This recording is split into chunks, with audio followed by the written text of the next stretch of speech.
देखिए अब मैं सुनाने जा रही हूँ। 13 अध्याय हो चुके हैं। 14वां अध्याय छोटा था इसलिए मैंने सोचा कि इसका भी बना कर देती हूँ, लोग बना देती हूँ, सुन लेना अगर अच्छा लगे तो। गुणत्रय विभाग योग्य सुने। 14वां अध्याय। श्री भगवान ने कहा, अब मैं तुमको ज्ञानों में श्रेष्ठ ज्ञान बताता हूँ, जिसके जानने से मुनिजन मोक्ष रूप परम सिद्धि को प्राप्त हुए हैं। इस ज्ञान की सहायता से मेरे स्वरूप को प्राप्त हुए हैं। लोग सृष्टि के समय जन्मते नहीं और प्रलय काल में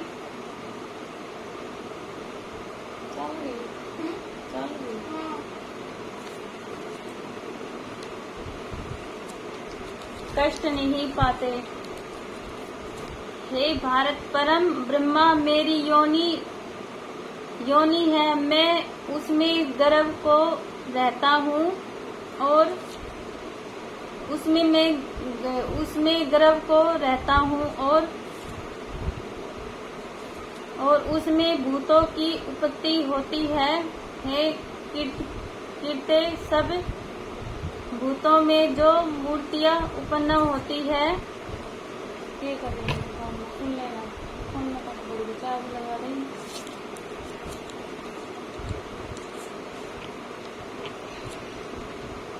उनकी उत्पत्ति स्थान प्रकृति है और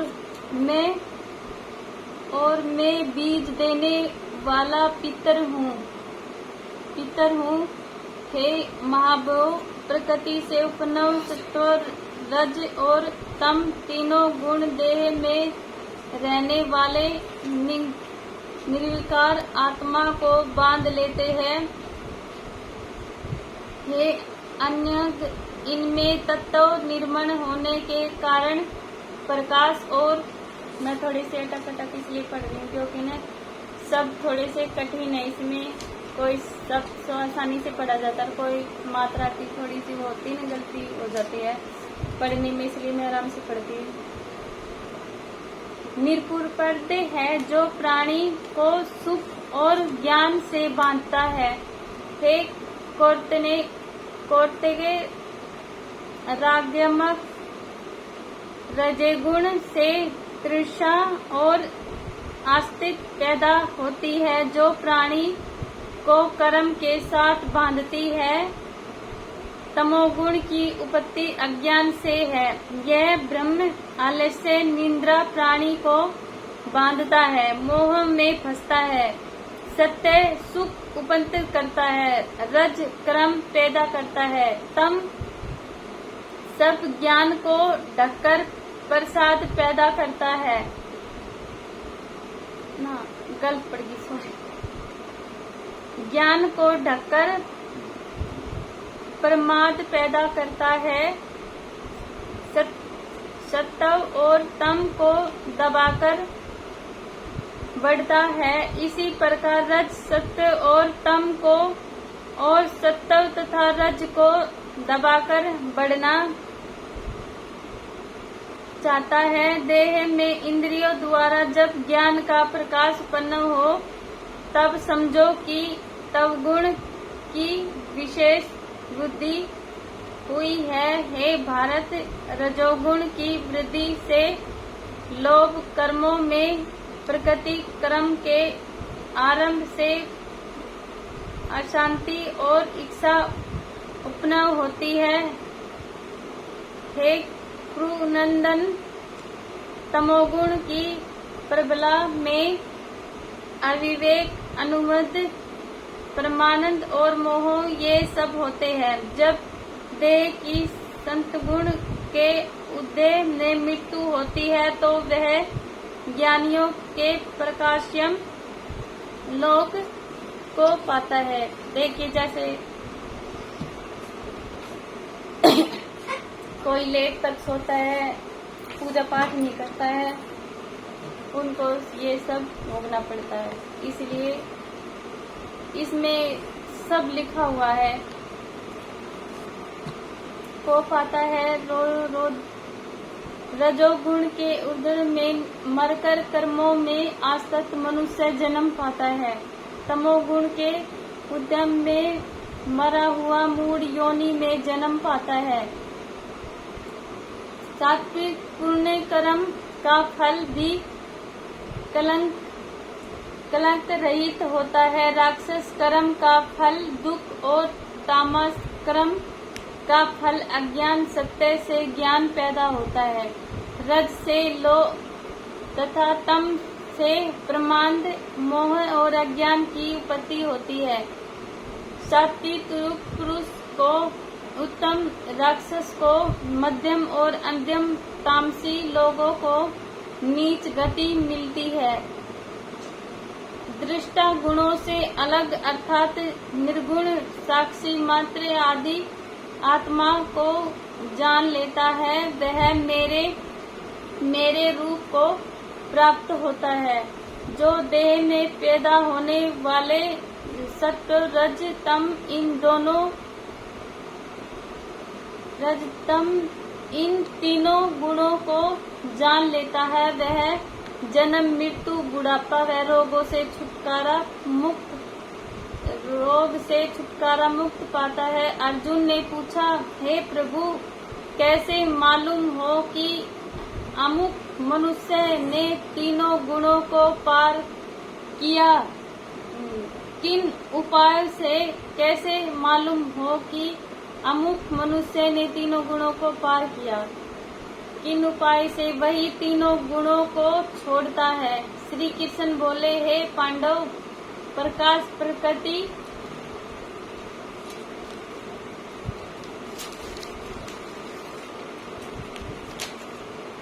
और मोह न होने से जो दुखित हो, निपुण होने में उनकी इच्छा न करे, उदासीन मनुष्य के बराबर जिसे सुख दुख समान है और गुणों के कर्म होते ही रहते हैं, यह जानकर जो निश्चल रहता है, कभी विचरत नहीं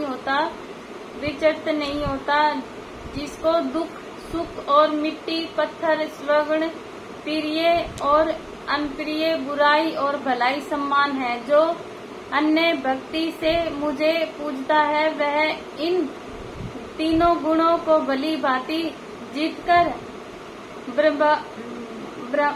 ब्रह्म भाव को पाता है, क्योंकि ब्रह्मा का और विकार रहित मोक्ष और सनातन धर्म का और अखंड सुख का भंडार में ही हूँ और गुण ग्राही सुख का समर्थ परमानंद भगवान सबका प्यारा है। ये 13वां अध्याय पूरा हो चुका। छोटा था इविस का, देखियो किसने सुना कैसे कहा। 14वें अध्याय का महत्वपूर्ण सुनाते हैं। श्री नारायण जी बोले, हे लक्ष्मी, उत्तर दिशा में कश्मीर के सरस्वती क्षेत्र में एक विद्वान रहता था। वह राजा सूर्य वर्मा की संगल द्वीप के साथ मित्रता थी कि एक समय राजा जंगल द्वीप बहुत कीमती जवाहरात, मोती, घोड़े आदि भेजे। तब कश्मीर के राजा ने अपने मंत्री से पूछा कि हम क्या भेजे? मंत्री ने कहा, जो वस्तु वहाँ न होवे वह भेजो। राजा ने कहा, और तो सब वहाँ है, एक शिकारी कुत्ते वहाँ नहीं है, वह भेजो। शिकारी कुत्ते सोने की जंजीर में बंधे हुए मुखमली गंदेलों की डोलियों में बैठकर जंगल द्वीप पहुंच गए।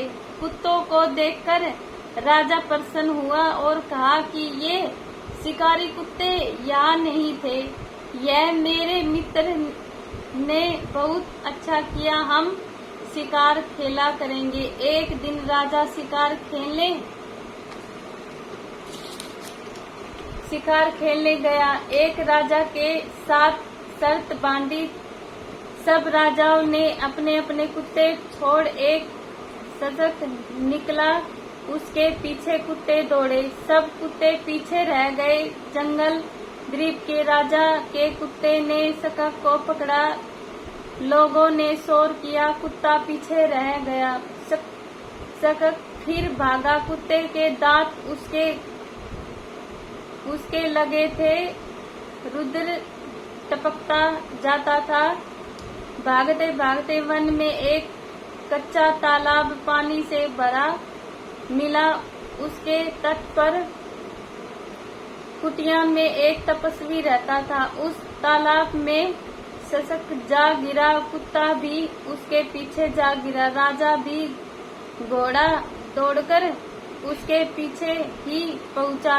देखा तो दोनों मरे पड़े हैं और देव पाए बैकुंठ को जा रहे हैं। राजा को देखकर दोनों ने कहा, राजा तू धन्य है, तेरी कृपा से हमने देह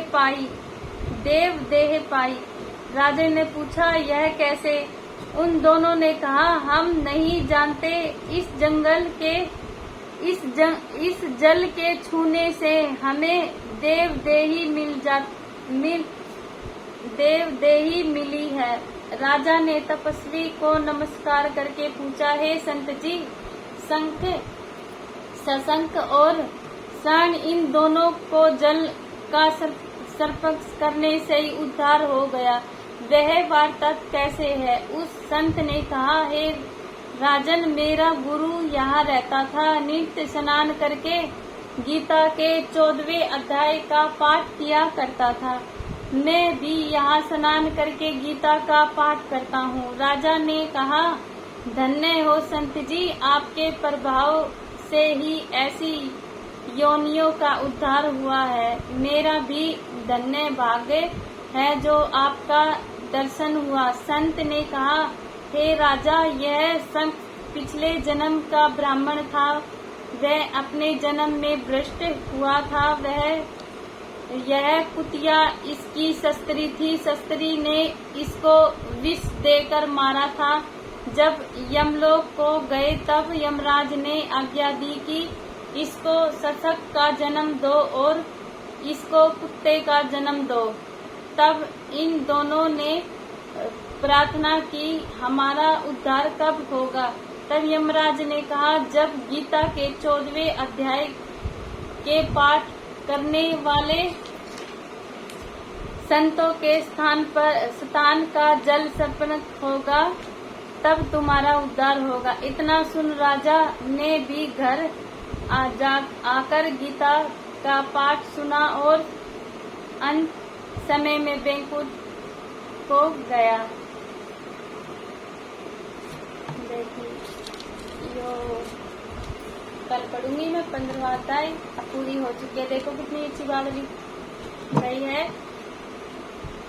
नहाने से ही, स्नान करने से ही उनका उद्धार हो गया, क्योंकि वे गीता का 14वां अध्याय का पाठ करते थे और उसमें स्नान करते थे, इसलिए उनका उद्धार हुआ। आप सुनोगे तो शायद आपका भी हो जाए।